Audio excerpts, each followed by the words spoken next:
Previously, after Jinwoo's father disappeared into the air, leaving Jinwoo standing alone, we then see a drone flying over the city as someone reports that Hunter Thomas Andre is not in a life-threatening condition, and ambulances are on the scene transporting the injured to local hospitals. Things were starting to settle down for the time being.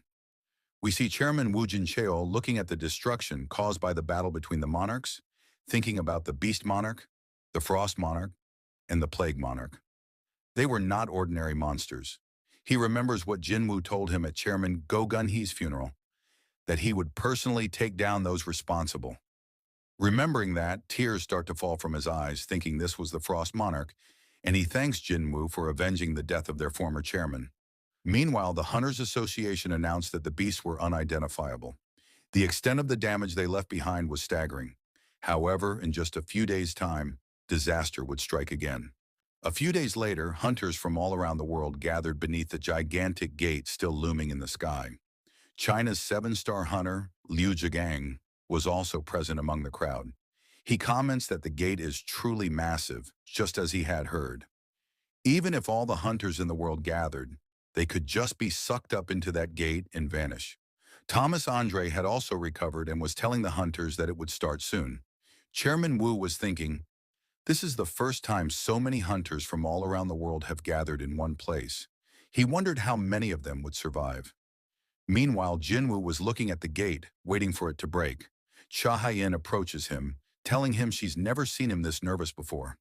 As everyone was tense, the gate finally began to crack, and the hunters prepared for battle against the monsters about to emerge. As the army started to appear from the gate, Jinwoo was shocked. What he saw was not monsters, but shadow soldiers emerging. Slowly, the armies began to enter this world. Seeing the soldiers getting closer, the hunters prepared to fight, but a voice told them all to stop. The hunters began to wonder why they were halting. Chairman Wu asked Jinwoo what he was doing, and Jinwoo calmly told him, "It's all right, Chairman." The hunters stood frozen as the shadow soldiers descended to earth, stopping in front of Jinwoo. The sky was filled with shadow soldiers as far as the eye could see. The commander of the army stood before Jinwoo, and suddenly a loud thud echoed across the battlefield as the hunters saw a massive shadow soldier kneel before Jinwoo, introducing himself as Grand Marshal Bellion. Gradually, all the soldiers, including the dragons, began kneeling before Jinwoo. Bellion respectfully greeted Jinwoo, calling him their liege. Meanwhile, all the hunters behind Jinwoo were stunned by what was unfolding before their eyes. Thomas Andre asked Leonard Neumann if he could see those creatures clearly. Looking at the dragons, Thomas thought, even one of them could pose a serious threat to humanity, yet there were three dragons gathered in one place. Jinwoo realized this was the true Shadow Army. This must have been the force left behind by the previous Shadow Monarch, Ashborn, for him. And seeing all of this, Jinwoo thought, now the real war begins. A few days later, at the Korean Hunters Association, Chairman Go Gun-hee's successor, Woo Jin-chol, along with some other officials, was sitting in a conference room discussing their next move, as the foreign press was requesting them to release an official explanation of what had happened. The American Hunter Bureau was also asking them to reveal Hunter Sung Jinwoo's location. Hearing all the reports, Wu thought, hundreds of thousands of demonic beasts came out of the colossal gate, and they've all been absorbed into Hunter Sung Jinwoo's army. Who would have ever thought things would turn out this way? He told the men, I am well aware of how confused everyone is due to Hunter Sung Jinwoo's disappearance. But this isn't the first time he has vanished like this. He instructed them, we need to start getting used to it. If we, as the Hunters Association, can't understand the burdens Hunter Sung Jinwoo carries, then who could? The scene then shifted to another place where signs of battle were visible. We see Jinwoo standing on Tusk's hand as he looks down at his armies, who were about to collide. As he observed, Grand Marshal Bellion commented, holding a practice battle by dividing the forces into two. I've never even thought about this kind of military training. Jinwoo replied, they can't die after all. As they were talking, Baru approached them. Kneeling before Jinwoo, Baru requested permission to test his qualifications for the position of Grand Marshal. Standing face to face with Bellion, Baru declared, as a commander, I challenge Grand Marshal Bellion to a battle. Seeing this, Jinwoo, excited, granted his permission. As the two prepared to face off, The army gathered around to watch. As the battle started, Baru let out a loud shriek, while Belian calmly prepared by bringing out his weapon. Jinwoo noted, he also uses a great sword like Egret, but he's much bigger than Egret. Same with his sword. I assume he leans more toward power than speed. In that case, Baru might have a chance. However, as Baru rushed closer, Belian's sword suddenly unraveled into a whip, striking multiple places at once. Baru narrowly dodged the attacks and found an opening to leap toward Belian. But before he could close the distance, Belian skillfully trapped him within the whip. Seeing this, Jinwoo thought, is it already over? To think he neutralized Baru's attack instantly. His reflexes are beyond what I expected. Every single strike from him is powerful enough to destroy the earth beneath him. No wonder he holds the title of Grand Marshal. But still, he shouldn't let his guard down. The greatest strength of an insect is its tenacity. The story then shifted to China, at Beijing International Airport, where Liu Zhigang, along with some other hunters who went to assist Korea during the Colossal Gate crisis, had landed and were entering the country. Surrounded by the media, they were hailed as proud hunters of China who bravely supported South Korea. As Liu Zhigang was walking away, a reporter approached him and said, although many are applauding Hunter Liu for his courageous choice to support South Korea, there are many who believe there was no reason for us to aid them. What is your opinion on the matter? Hearing that, Liu got annoyed and responded, who is spouting such nonsense? Do those guys have a brain only for decoration? Are they unable to read maps? Do they not realize which country is just above South Korea? If there's anyone stupid enough to say such things, please tell them this. I, Liu Zhigang, was not confident enough that I could stop something if Hunter Sung Jinwoo failed to stop it. That's why I went to assist him. If anyone has a problem with that, they can go face the demonic beasts themselves. However, as they entered the city, a horrifying scene awaited them. Liu, looking at it in disbelief, said, there's no way, as a gigantic gate loomed ominously over the skies of China. The story shifts to the monarch of Transfiguration, Yogamon, who was reporting to an entity about the recent incidents on Earth, specifically how 3 of the monarchs were eliminated by the Shadow Monarch. Upon hearing that the Shadow Monarch had turned against them, the entity told Yogamon, I will take care of him myself, and instructed the other monarchs not to interfere anymore. From the side, a massive dragon claw appeared, and the entity declared, we must prevent further losses in our forces. The screen filled with the sight of countless dragons as the entity commanded, my soldiers, prepare for battle. Meanwhile, back on Earth, the duel between Baru and Belian was reaching its end. Baru was smashed into the ground, a great sword landing next to his face. Belian stood victorious over Baru. The battlefield grew silent after the fight ended, but Baru, struggling to get back on his feet, said to Jinwoo, I can still go on. Seeing this, Jinwoo asked, why are you so obsessed with becoming the Grand Marshal? Baru replied earnestly, I shall become the Grand Marshal and always be by your side. Hearing those words, Jinwoo smiled and said, then the Grand Marshal can stand on my right, and you can stand on my left. Hearing that, Baru became emotional, saying the king favored him but Jinwoo quickly cut him off, telling him, don't. Amused by the scene, A.R.I.S.E stepped forward and asked for permission to challenge Belian next, but Jinwoo quickly said, you can be behind me. Their attention was drawn to a different commotion as they saw the dragons and Tusk preparing for a show of strength. Suddenly, the dragons unleashed a massive combined fire attack toward the sky, displaying their overwhelming power. However, Tusk simply smirked at the dragon's display. Using the power of the Orb of Avarice, he launched an enormous fire wave into the sky, one so powerful that it easily dwarfed the dragon's combined attack. The fiery spectacle was visible even from far across the ocean, lighting up the entire island.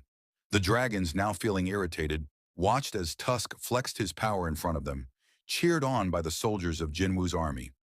Watching all of this, Jinwoo thought to himself, isn't it kind of cheating to hold the Orb of Avarice during a competition? Noticing some soldiers carrying materials, Jinwoo asked Belian what they were doing. Belian replied, they are preparing a small resting area so you can stay comfortably while we are here. Belian then asked why Jinwoo hadn't recalled his shadow soldiers back into his shadow. Jinwoo answered, I just wanted to let them have some time to relax. They were trapped in the dimensional rift for so long before we came here. Jinwoo then asked Bellion if he wasn't saddened by the fact that he could no longer meet Ashbourne, the former Shadow Monarch. Bellion responded, I was by his side when he fought against the rulers who opposed the absolute being. I even self-proclaimed myself as his first soldier when he obtained the power of the Shadow Monarch. I was with him for almost an eternity, and not once did I doubt his decisions. Moved by Bellion's loyalty, Jinwoo said, I want to hear the story of you and Ashbourne. Bellion warned him, it may turn into a very long story, but continued saying, it all began when I was still a fruit of the world tree. He explained that all of the soldiers of the heavens are born from the branches of the world tree, appearing first as fruits. The world tree itself was so vast that its branches could cover the entire sky. Fast forward, we see Jinwoo cooking for his family, thinking to himself, I must let people know about the existence of the 8 armies, who could arrive at any moment. I must tell them that a war is approaching. He reflected. I cannot promise the safety of everyone, nor can I guarantee that the world will remain as it has been. That's how immense the power of the King of Dragons was when Jinwoo had witnessed it through Ashbourne's memories. Meanwhile, Gina was praising Jinwoo's cooking, telling their mother, I never knew my brother could cook this well. Watching them enjoy the meal, Jinwoo thought, the King of Dragons and his armies brought everything before them to ruin and ashes. And now such enemies are targeting the earth. That's why everyone must prepare for what's coming. Sensing something was off, his mother asked, is something going on?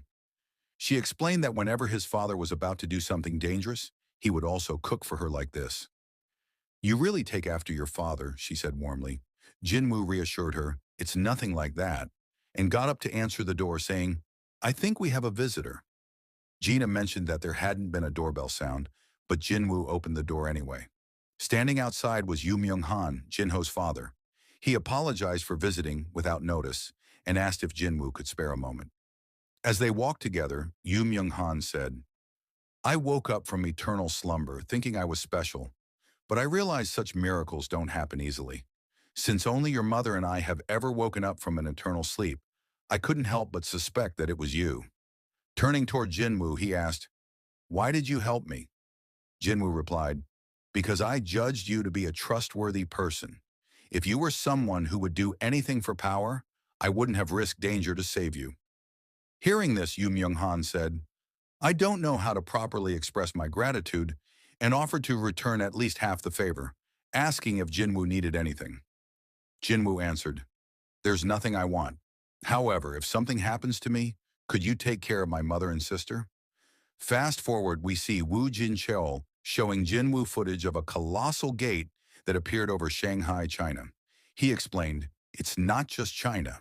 8 more colossal gates have appeared all around the world. He asked if those were also Jinwoo's soldiers, but Jinwoo shook his head. No, they're our enemies, he said. Then Jinwoo asked Wu Jincheol if he trusted him.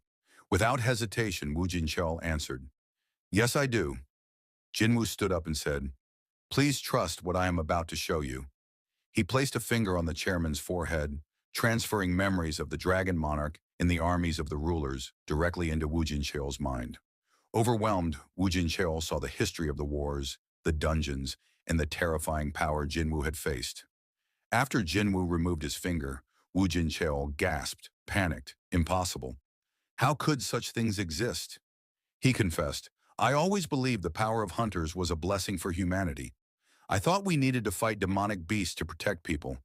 But if what you showed me is true, then my beliefs were nothing but arrogance. He realized, I misunderstood everything. The awakened ones. They aren't just protectors. They are the ones able to survive the true war. It wasn't a simple war between humans and beasts. It was a war between monarchs and rulers, 2 forces possessing overwhelming power. Turning to Jinwoo with sweat forming on his brow, he asked, are you planning to fight against such enemies alone? Jinwoo calmly answered, yes, I am. With a desperate look, Wu Jincheol asked, how can we be of assistance to you? Fast forward, we see a hall filled with hunters from around the world. Wu Jincheol asked a man if any more hunters were coming. He told, no, sir. Only the 152 countries I reported to you this morning. The man asked him, just what did Hunter Sung Jinwoo tell you yesterday in the office? I've never seen your face become that pale. Wu Jinchou thinks back. An army of dragons appearing from within the darkness, and the single dragon flying behind the army. A majesty so overwhelming that even if every hunter in the world gathered to face it, they wouldn't be able to leave a scratch. The pressure from its power, enough to burn down all the lands in the world with a single breath, was something he could feel. Wu wonders just how is Hunter Sung Jinwoo planning on fighting against them. He calls Jinwoo saying, "I've gathered the representatives from every country, as you asked. Where are you right now?" As he was still on the call, Jinwoo appeared behind him, saying, "I've just arrived," and Wu puts away his phone, muttering, "I guess asking for your location is meaningless now." Wu warns Jinwoo that there will be chaos when people find out about this, and that some countries won't be able to handle it. Jinwoo replies, "I'm aware of that." Wu, still concerned about the consequences, says, "If that's really what you think, the truth will be uncovered to the world." Meanwhile, director David Brennan sits in a conference room thinking about how many important figures have gathered. Presidents, prime ministers, guild masters, and even the chairman of associations. Everyone must be feeling nervous about what Hunter Sung Jinwoo is about to tell them. It would be great if Hunter Jinwoo said the gates won't cause much harm, like last time, Brennan thinks. But if he says the opposite, everyone will have to go through a rough time. After some time, Jinwoo begins to speak. He tells the gathered officials that no one will be able to avoid the coming fight. They will appear before everyone's eyes, bringing destruction upon the world. Some people do not believe what Jinwoo says. They ask if he's claiming that even national-level hunters won't be enough. Jinwoo answers that at least a couple hundred demonic beasts, each one on par with Kamish, the greatest disaster in human history, will appear. Not even national-level hunters would be able to stop them. The crowd demands proof, saying otherwise they cannot believe what he's saying. In response, Jinwoo raises his hand, and everyone is horrified at the sight. Multiple gates appear behind him. The officials panic, thinking Jinwoo has the ability to create multiple gates at once. But Jinwoo explains, "Our enemy can create gates whenever and wherever they wish, just like how I did. They're only taking their time because of the massive size of their army." A man sitting next to Director Brennan shouts, "Could it be that you're one of them? And the soldiers you brought from the previous gate? Did you bring them to kill us?" But the very next second, shivering, he corrects himself. "Of course I trust you," Hunter Sung Jinwoo. Director Brennan asks Jinwoo, "Now that we know what will come from the gate, what do we need to do?" Jinwoo replies, "Please stay away from the gates. Get as far away as you can." Fast forward, we see the empty cities after the warning that Jinwoo gave at the conference, as his speech created a massive ripple effect, warning that humanity would not be able to handle the number of demonic beasts that would come from the gates. Everyone tried their best to get as far away from the gates as possible. We see Jinwoo discussing the upcoming war with Igris. Igris tells Jinwoo that they don't stand a chance in an all-out war. On the ground, we see Baru and Bellion, as Jinwoo asks Bellion how much bigger he thinks the enemy army will be compared to theirs. Bellion replies that he expects their numbers to be at least 100 times larger. Hearing that, Jinwoo realizes they could be facing at least 10 million soldiers. The story shifts to Canada, where their S-rank hunter, Jay Mills, is being interviewed. Jay claims he does not believe a single word that Hunter Sung Jinwoo said at the gathering of world leaders. The interviewer points out that Hunter Sung Jinwoo is one of the greatest hunters in the world, and asks if it wouldn't be wise to heed his warning. Jay responds that no matter how great Jinwoo is, not everything he says should be taken as truth. The story then shifts back to Jinwoo, where he calls Beru and asks him to land. Beru obeys, and Jinwoo looks around, questioning if this place is really meant for him to live in, given its size and overwhelming atmosphere. Beru replies that he thought anything less wouldn't be fitting for Jinwoo, his liege. Looking at the huge castle, Jinwoo notices a flag and asks why it was put up. Bellion falls to the ground, and Jinwoo asks if it was his idea. Jinwoo then questions what would happen to the Shadow Army if the Shadow Monarch were to die, if Bellion would take over. Bellion explains that their lives are tied to the Shadow Monarch, and the moment Jinwoo dies would also be the moment they all perish. Later, Woo Jin-chul shows Jinwoo the interview of Hunter J. Mills, where Jay dismisses Jinwoo's warnings, saying they will fight the monsters coming from the gates. Wu explains that hunters have been gathering in Canada with Jay Mills as their leader. Additionally, strong hunters from other countries have been preparing for a major raid as well. Wu then asks Jinwoo what he plans to do. Jinwoo says he will head to China to assist them with a dungeon break. In his thoughts, Jinwoo acknowledges that it's impossible for him to face all 8 monarch armies at once. So he decides to eliminate the closest threat to Korea first to protect his family. Afterward, he will focus on taking care of the other monarchs. The longer the battle goes on, the higher the chances for Jinwoo and humanity to win the war. Fast forward, we see Jinwoo landing in China, where he is greeted by Hunter Liu Jigang. Jinwoo asks why he was there instead of government officials. Liu explains that they were busy preparing some foolish ceremonial placards, so he decided to personally welcome Jinwoo. As they start walking, Jinwoo notices that the gate is so massive that it's visible even from the airport. When they arrive at the location, Liu shows Jinwoo the team that is gathered under the gate to assist with the raid. He proudly declares that this is China's army of 100,000 hunters. Seeing the massive force, Jinwoo thinks to himself that with this many, they might actually have a chance in this war. Liu explains that it's not just a matter of numbers. These are China's elites, skilled individuals gathered from across the nation. After the preparations are completed, Liu informs Jinwoo that the raid would soon begin. Jinwoo then starts summoning his shadow army. Seeing the overwhelming number of summons, Liu is left speechless, realizing Jinwoo is operating on a completely different level. Liu asks if all of these are Jinwoo's summons. At that moment, Baru steps forward and warns Liu, saying, "The left side of the king belongs to me. Who dares to take my place beside the king?" Jinwoo quickly reassures Baru, saying Liu is an ally. As they are speaking, the gate begins to crack. Jinwoo prepares for monsters to pour out from the sky. But nothing happens. Bellion approaches Jinwoo, reporting that he senses no presence from the gate. Realizing something is wrong, Jinwoo asks Bellion about the other gates around the world. Bellion answers that, according to the reports from the other shadow soldiers, all the gates seem the same. Empty. Jinwoo quickly deduces the truth. The enemies had created multiple gates worldwide to divide humanity's forces, but in reality, they had concentrated all their army into a single gate, the one farthest from Jinwoo's location. The story shifts to Canada, where many hunters have gathered to defend against the expected monster outbreak. At the front stands Jay Mills, scoffing at the idea that everyone is placing their hopes solely on Jinwoo. Nearby, a crowd of protesters shouts, "We will not give up Canada. Our hunters will protect us and our land." Suddenly, the gate in Canada begins to break open. But again, no monsters emerge. Confused, the hunters stand their ground, waiting. Some whisper that perhaps Jinwoo was bluffing about the threat. Then, a humanoid figure slowly appears from the gate, hovering above them. At first, the hunters think it's just an ordinary human.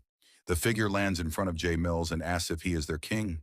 While Mills is confused, another hunter explains that demonic beasts are capable of crafting their own gear, using runic symbols, and living within a strict hierarchy, meaning they possess intelligence comparable to humans. They had simply chosen not to communicate with humanity until now. Hearing this, Jay Mills smirks, thinking that this must have been how Jinwoo managed to subjugate the monsters from the previous gate, by communicating with them. Mills, feeling confident, asks the entity, "What if I am the king?" However, the entity ignores him and mutters, "Looks like he's not here." 10 minutes earlier, back in China, we see Jinwoo asking the officials if there was no way to confirm what was happening in Canada. One of the officials tells him he will try something. Jinwoo then calls Adam White of the Hunters Bureau and asks what is going on with Canada's colossal gate. But as he hears the noise of the crowd in the background, Jinwoo realizes that Adam White is actually at the site in Canada.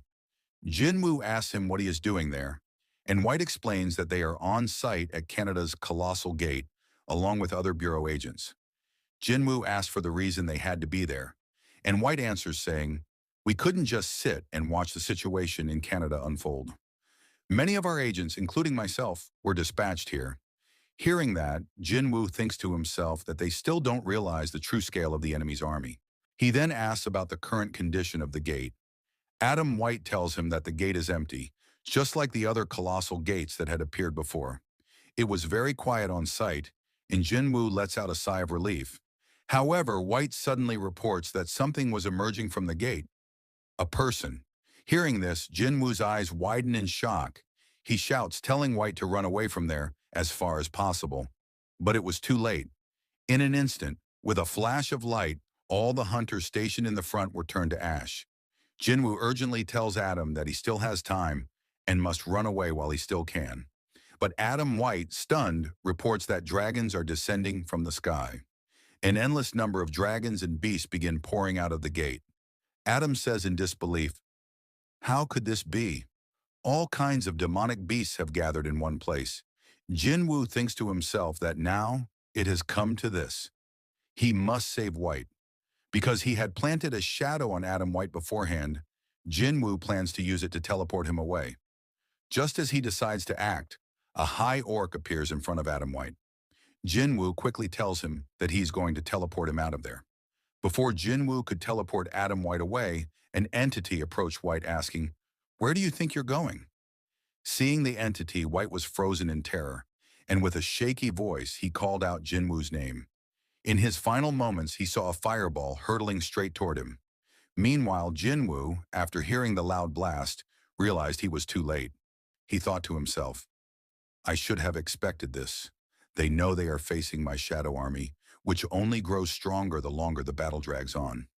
Of course, my opponent would aim to minimize battles by concentrating their entire force in a single location," Jinwoo reflected.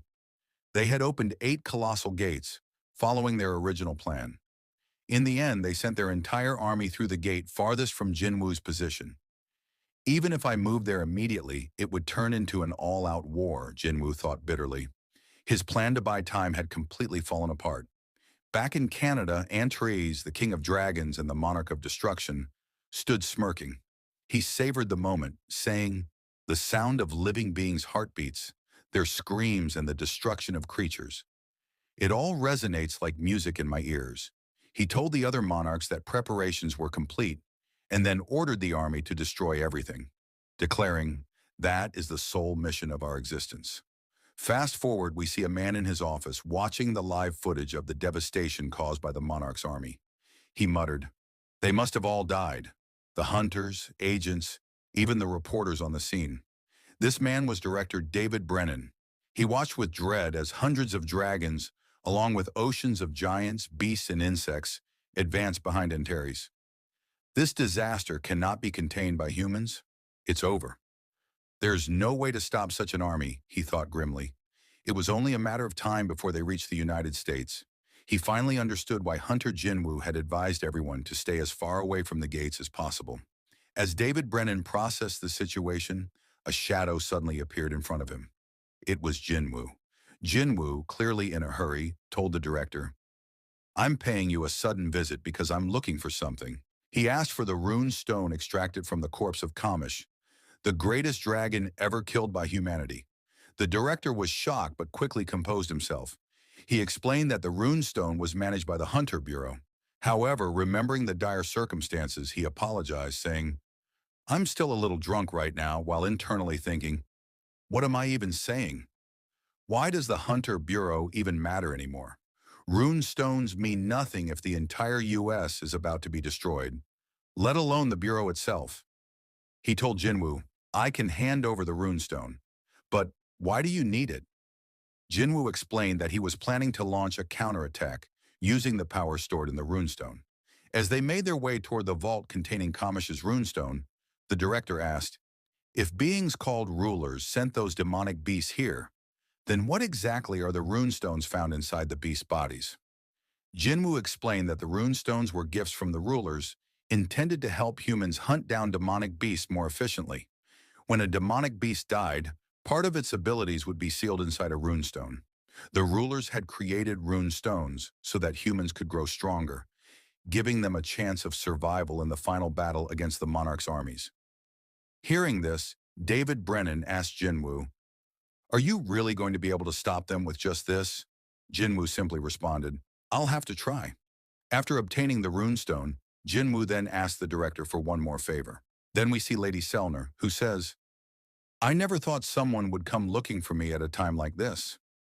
She asked Jinwoo for his identity, saying, "You are not the person I know." In the past, the darkness existed deep inside him, but now he is darkness itself. Jinwoo tells her, "I'm the same person you know, but I simply became one with the darkness you saw back then." He asks her if she can truly see the future and requests her to look into his future. She replies, "I understand," and takes his hand. After a moment, tears start to fall from her eyes and she asks, "You really plan to take everything on by yourself? How could a single human carry this much alone? Are you planning on protecting everything by sacrificing yourself?" Hearing that, Jinwoo gets up, saying, "Thankfully, that means I can get there at least." Lady Selner tells him, "No one will be able to remember. It will be a lonely fight by yourself." But Jinwoo starts to teleport away. We then see Jinwoo standing on top of a tall building. He takes out his phone and calls someone. The person asks if it is really him. Jinwoo apologizes, saying, "I've been busy lately." It was Hunter Cha Hai-in, who replies, "It's okay. I've been busy as well." Jinwoo tells her they haven't seen each other in a long time and that they will meet soon. Cha asks Jinwoo to promise her that he will come and see her. Jinwoo replies, "I promise I will." She smiles after hearing that. As she's thinking about it, Hunter Choi Jong-in startles her by saying, "We should get going now." We see all the hunters from around the world gathered together.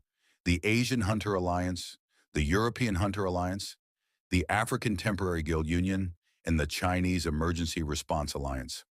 Hundreds of thousands of hunters are on their way to the battlefield. The story shifts back to Canada, where Antares, the monarch of destruction, stands atop countless bodies of fallen hunters. He unleashes a massive mana wave for Jinwoo to sense his location, declaring, "I'm right here." The mana wave is so powerful that it is felt around the entire world and reaches Jinwoo. Antares says, "I've already taken the lives of tens of millions of your kind. How much longer are you planning to hide?" Jinwoo answers, "I will come and meet you soon." The season finale ends here. Thank you so much for watching. I really appreciate it. If you